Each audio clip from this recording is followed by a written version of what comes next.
Thanks for watching miasnewpairofglasses.com, and welcome to dun, dun, dun, dun, part 33, the magical number 33, the amazing number 33. And it just so happens that in this next video I am going to drop some major bombs. I'm going to answer some of the biggest questions that people have not been able to answer. Now in this video I am going to show you why understanding the basics of how your world really works is so important, because you'll never be able to answer the bigger questions that have until now remained a complete mystery. So without further ado, let's head on over to part 33 in the Masters and Controllers series. Part 33, The Giants of Old in the Masters and Controllers series.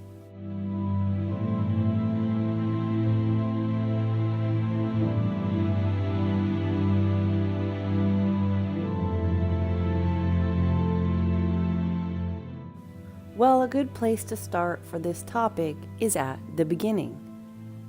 Adam and Eve.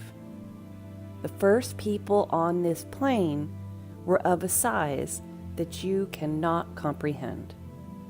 Due to the growth of the plane or expansion, the plane was extremely small, and the EM was accordingly small. Therefore, the first people were ginormous. The scale of size can only be understood with the understanding of expansion and EM pull force.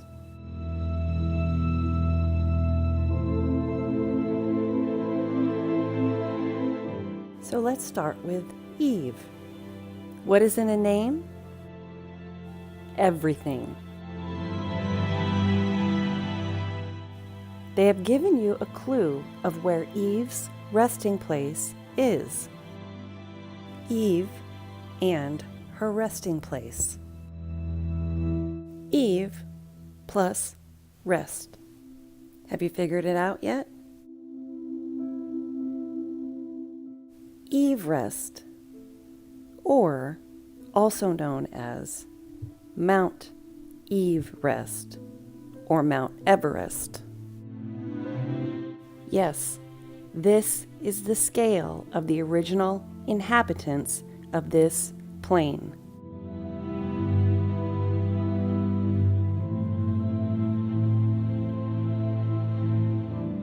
You can only see the past and a true history through the lens of size. I'm going to say this again. You can only see the past and the true history through the lens of size. Eve is not resting on, nor is her grave at the top of Everest. She is Everest. The Himalayas are a large decomposing body, and it has not fully decomposed because of the size of the body. The body is the mountain range. It's Eve's body. This is why they say Adam and his offspring were made from the dust of the earth, because he is the dust of the earth, because his body is actually decomposing land. Therefore, he is the dust of the earth.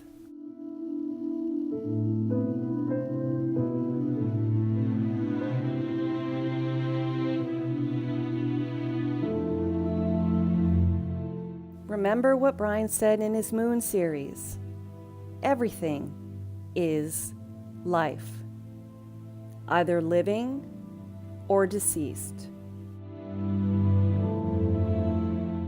Adam and Eve were from 6,000 years ago, so they will be the largest things to ever live on Earth, because they were the first things to live on Earth.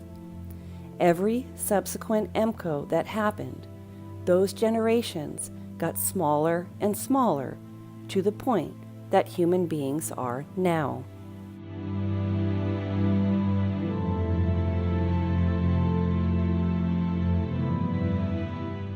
Noah would be smaller because he is 9 generations removed from Adam, with Emkos in between.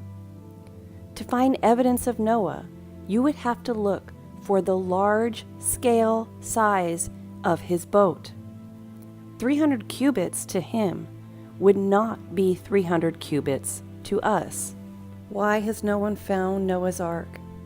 Why would they not recognize it even if they stumbled upon it?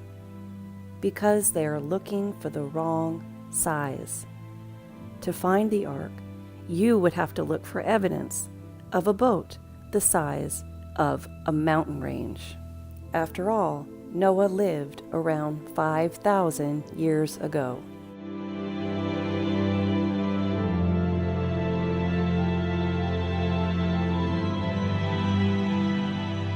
Jesus lived around 1,000 years ago. Therefore, you can figure out that he would be significantly smaller than Noah because of dozens of Emkos and the world growing and expanding. Jesus would be tiny compared to Noah, but still extremely large compared to us. So they will never find Jesus' tomb if they are looking for a 6-foot man. Jesus was probably in the range of 50 to 100 feet, along with all of the other people that lived during the same time as him. And this goes with other historical figures as well. Julius Caesar, Genghis Khan, Charlemagne, etc. Archaeologists are looking for 6-foot tall men, when they should be looking for 20 to 60-foot men. We call these the expansion giants of old. The growing cell and the strengthening EM pull force is what causes the reduction in size of life. So when an archaeologist presents an artifact that is our size and says that it is from 1,000, 3,000, 6,000, or 1,000,000 years ago, you can know that they are full of shit. If the artifact is around the size of what we use today, then you know that it was from the civilization just prior to the last Emko, because they would only be a foot or two taller than the people are today.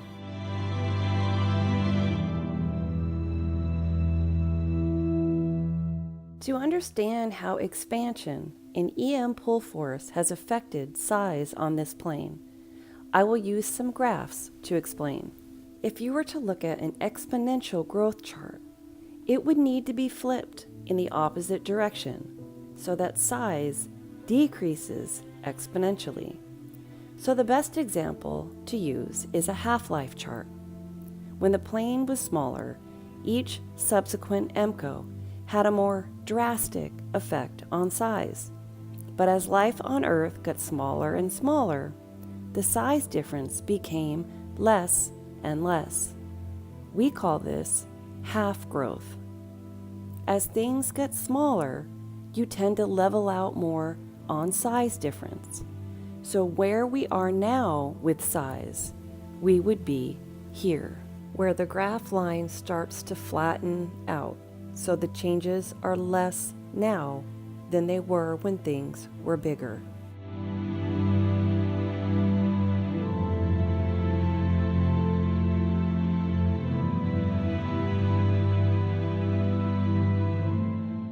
Unless you understand that over time, our plane has been increasing in size, resulting in the decrease in size of life on this plane, answers to life's biggest mysteries will remain out of your reach. That's all I have for you guys today. Everybody stay safe, be good to one another, and God bless. Shows us. Understanding basic facts about your world is the only way you will answer. Hey everyone, and thanks for watching miasnewpairofglasses.com. Welcome to part 34, Timelines and Deterioration. in the Masters and Controllers series. What we are teaching you on this site is how to get answers to any question by using basic facts from what reality shows us. Understanding basic facts about your world is the only way you will answer life's mysteries. Timelines are an important piece of the puzzle, but we cannot go by what the controllers tell us. So we need to use other methods of figuring out timelines and to eliminate the probability of the false timelines we are given. I'm going to say this again because it's extremely important. You can't see past and true history unless you see it through the lens of size.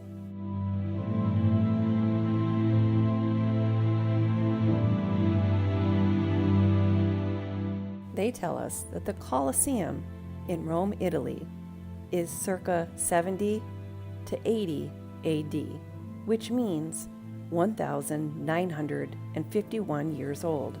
The first reason we know that is a lie is because of its size. If you look at the size of the structure, the stone and concrete, and the archways, it is built for people relatively the same size as we are now.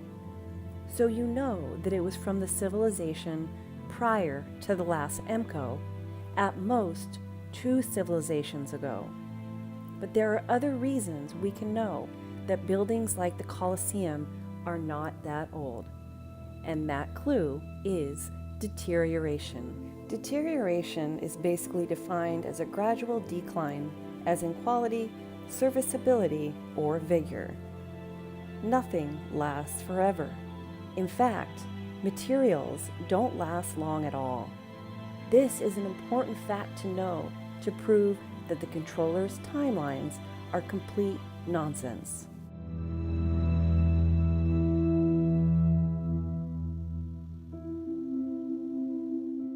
We'll start with the material people think lasts the longest: stone.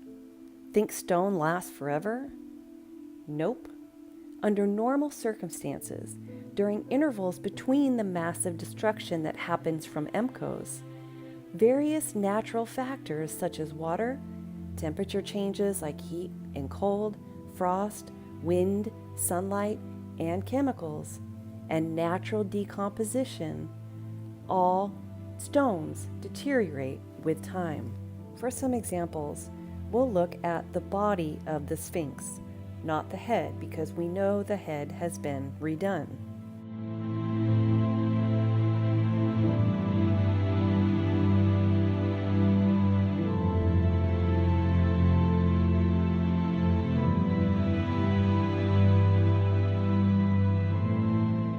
Old pyramids in Egypt that have not been restored, like the one on the left, look like a rocky dirt mound. Let's look at the parts of the Great Wall of China that have not been restored. To keep it standing, they are always having to restore the wall. So over thousands of years, the deterioration of stone would be massive. And with the Colosseum, we don't see that.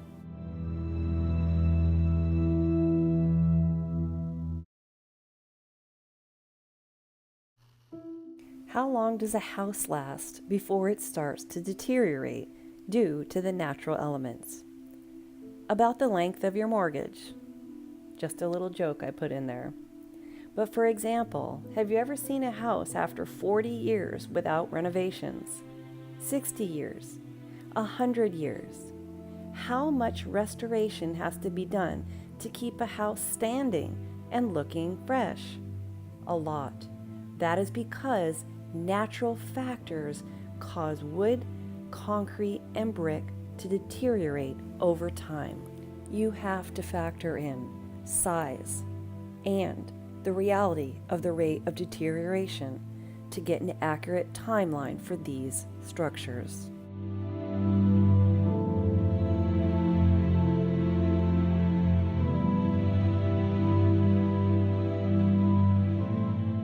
Books and paper don't last forever. In fact, unprotected, They last the least longest out of all that we have discussed.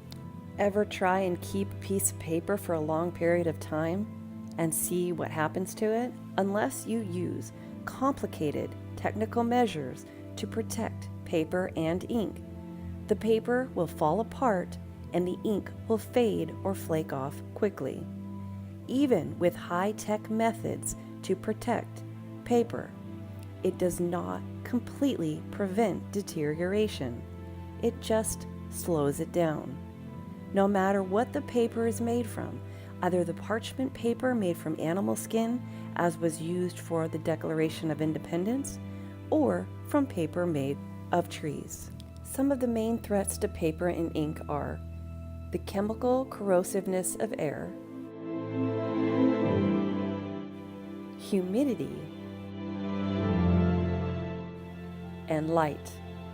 To display how fragile paper really is, let's look at the effort to preserve documents like the Declaration of Independence. Over the years, many different techniques were used to try to preserve documents like the U.S. Constitution and the Declaration of Independence, because left unprotected, they would have been completely destroyed. Even some of the earlier methods used to encase and protect the documents had failed. Almost no original ink remains on the Declaration. In 1841, the Patent Office building, now the National Portrait Gallery, put the Declaration on display, but over the course of 35 years, the document was exposed to damaging light that further faded what little ink remained. By the 1940s, a different preservation problem was found: humidity. The humidity of sweltering Washington, D.C. would soften the adhesive at the edges of the Declaration. When the humidity dropped, the parchment paper contracted, and that tension caused the document to tear. Those tears only grew over time. Exposure to air became the next problem to overcome. So in 1951, the Declaration was sealed in an enclosure filled with humidified helium. In 2001, the Declaration and other founding documents were re-encased in new airtight containers made of aluminum and titanium and filled with argon gas rather than helium. The relative humidity of the argon gas is at 40%, and the case remains continually at 67 degrees Fahrenheit. The result of that history of complicated preservation is the very fragile pages we see today. This document has only been around for about 240 years. This is why they seldom ever find original versions of old documents and books, because the rate of deterioration of ink and paper prevents it.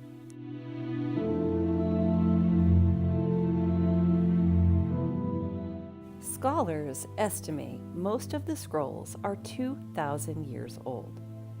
Knowing what you know now about size and about what it has taken to preserve the Declaration of Independence, and that these papers discovered were not preserved, the Dead Sea Scrolls are not thousands of years old. They couldn't have lasted that long, and the size is comparable to the size we are now. In the 1950s, when they were supposedly found, there was talk that it could be a hoax. If the papers were comparable to our size, the handwriting small like ours, and well-preserved papyrus, then you know that it was a hoax. So you can take everything that was said in the Dead Sea Scrolls and throw it in the trash bin, along with gravity, the heliocentric model, black holes, dark energy, and dark matter, and everything else they tell you. The deterioration of paper and books is the reason why scribes were used so much in the past. It was to keep copying precious books before the books and its pages fell apart. But most importantly, it wasn't just to preserve the text. It was to downsize the actual size of the books to remove all previous evidence of giants.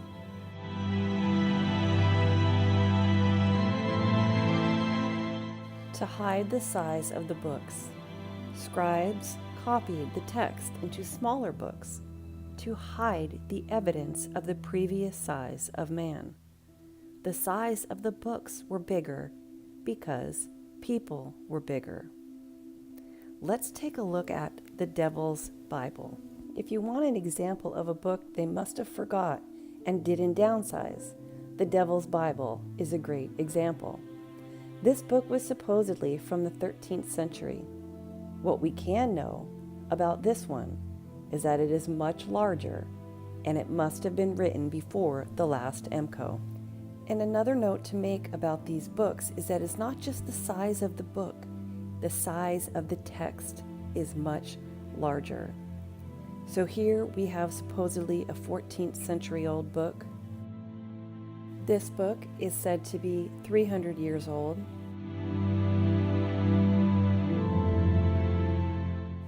And there are many other examples.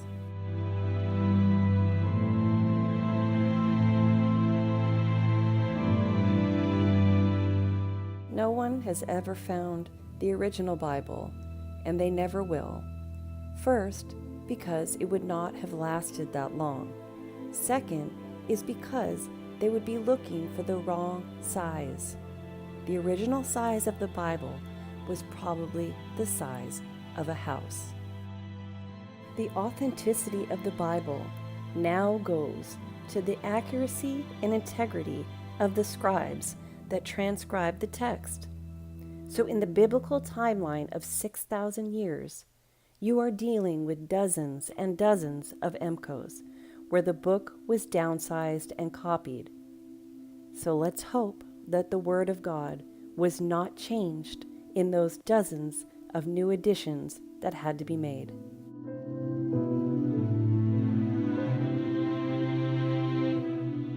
The Smithsonian is the official gatekeeper of history, and all texts, books, archaeological finds, and anthropologic works are filtered through the Smithsonian before they are ever presented to the public. Large books, large skeletons, large equipment, large supplies, etc., etc., etc., are all hidden and filtered through the Smithsonian to hide the existence of giants and all evidence of our true history and past. Can you now understand what a gigantic task this has been for the controllers? Do you see how thorough of a job the controllers must do to hide this history? Do you now see why the controllers take their jobs so seriously? They have an enormous task, and they pull it off effortlessly every time. That's all I have for you guys today. Everybody stay safe, be good to one another, and God bless.